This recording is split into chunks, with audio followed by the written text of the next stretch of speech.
Hello everyone, let's discuss our question.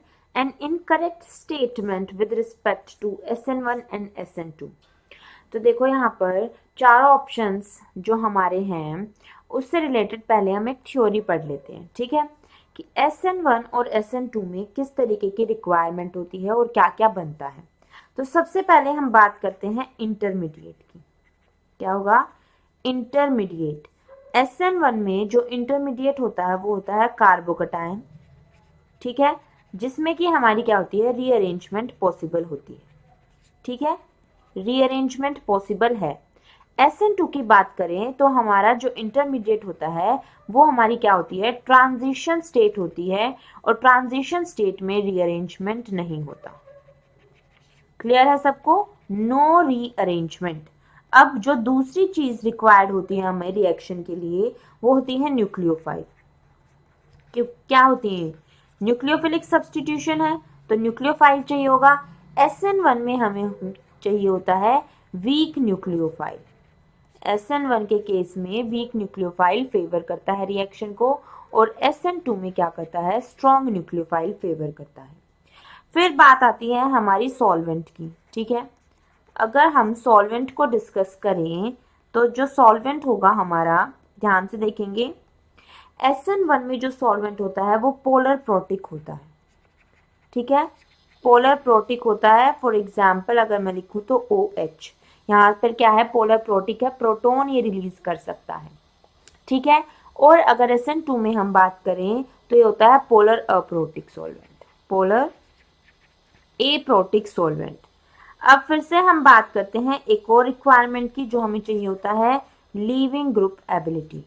तो leaving group ability जो होती है दोनों के लिए सेम ऑर्डर होता है। आई नेगेटिव सबसे बेटर लीविंग ग्रुप होता है, और जैसे जैसे हमारा हेलाइड आयन का साइज डिक्रीज होगा वैसे वैसे क्या होगा, लीविंग ग्रुप एबिलिटी कम हो जाएगी। तो यहाँ से देखो अब ऑप्शन ए क्या कहता है, a strong nucleophile in aprotic solvent increases the rate और फेवर्स SN2 रिएक्शन। बिल्कुल करेक्ट है।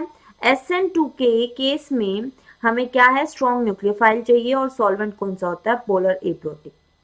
बी में क्या है, a weak nucleophile and polar protic solvent increases the rate और favours SN1 reaction.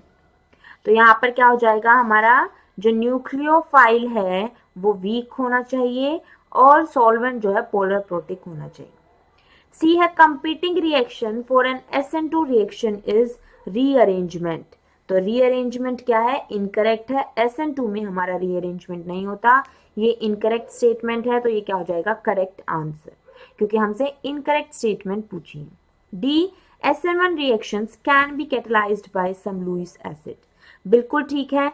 SN1 reactions में क्या होता है, कार्बोकटायन, इसीलिए इट यहाँ पर हम क्या कर सकते हैं, catalysed by Lewis acid. Lewis acid का यूज कर सकते हैं हम किसके लिए, कार्बोकटायन के लिए। क्लियर है सबको? यहाँ से अगर इसको हम डिटेल में देखें तो लुईस एसिड क्या होता है, which can accept an pair of electron, accept a pair of electron. तो देखो क्या होगा, यहाँ पर अगर हम रिएक्शन लिखना चाहें, जो RH हैलाइड है उस पर 3 लोन पेयर होते हैं। अगर मान लो मैंने यहाँ पर कोई लुईस एसिड यूज कर दिया, कोई भी लुईस एसिड लिख सकते हैं हम, यहाँ पर मोस्ट कॉमनली यूज्ड मैं लिख देती हूँ BF3।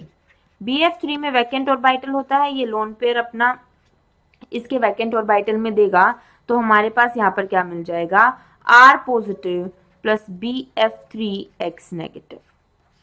क्लियर है सबको? AlCl3 भी कर सकते हैं। तो ये क्या हो जाएगा हमारा, यहाँ से करेक्ट स्टेटमेंट है। तो option C is the correct answer as it represents an incorrect statement. So that's all about the question. Thank you everyone.